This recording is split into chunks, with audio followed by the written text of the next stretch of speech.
مدارج النبوہ میں شیخ عبدالحق محدث دہلوی صفحہ 249 پر نقل کرتے ہیں، بعض صحابہ کرام جو خندق کی کھدائی میں شریک تھے،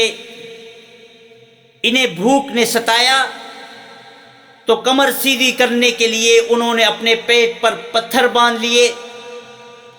اور جب معاملہ برداشت سے باہر ہو گیا تو اپنے آقا کے حضور بھوک کی شکایت کی۔ آقا نے اپنے جان نثاروں کا حال سن کر نہ چاہتے ہوئے بھی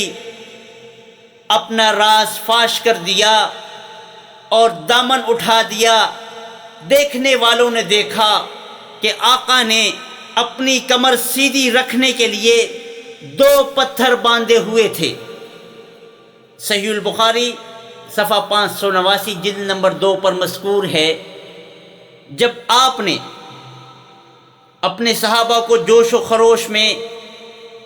اشعار پڑھتے ہوئے دیکھا تو آپ صلی اللہ علیہ وسلم بھی بلند آواز میں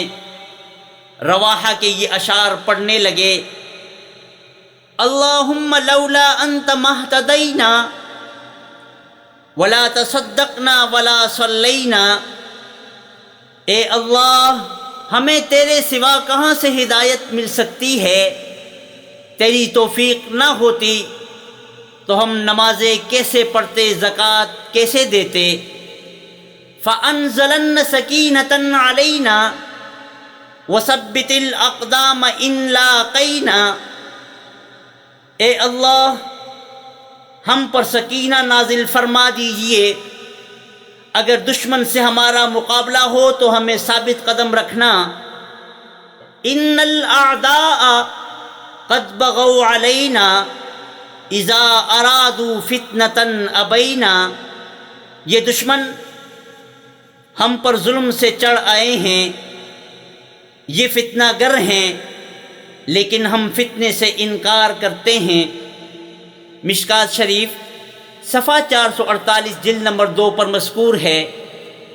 آپ صلی اللہ علیہ وسلم نے جب بعض لوگوں کو بھوک اور مشقت سے پریشان دیکھا تو فرمایا، لا عیش الا عیش الآخرہ، اللہم انصر الانصار والمہاجرہ، زندگی تو صرف آخرت کی زندگی ہے، اے اللہ انصار اور مہاجرین پر رحم فرما۔ یہ نعرہ لگا کر گویا حضور صلی اللہ علیہ وسلم نے صحابہ کرام کی سوچ دنیا سے آخرت کی طرف منتقل کر دی اور سمجھایا، میرے پروانوں تم دنیا پر نہیں آخرت پر نظر رکھو، یہاں کی بھوک پیاس برداشت کر لو، آخرت کی عیش و عشرت تمہارے لیے مخصوص ہوگی۔ اور اصل عیش و عشرت تو آخرت کی عیش و عشرت ہے، دنیا کی عیش و عشرت کا کیا ہے، آج ہے تو کل نہیں، دنیا کی ہر چیز زوال پذیر اور عارضی ہے، یہاں کی ثروت بھی عارضی ہے،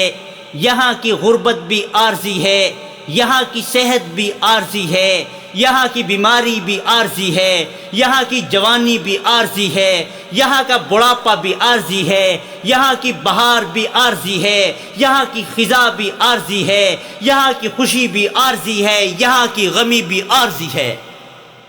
مت شکوے کرو یہاں کے بھوک کے، آخرت پر نظر رکھو،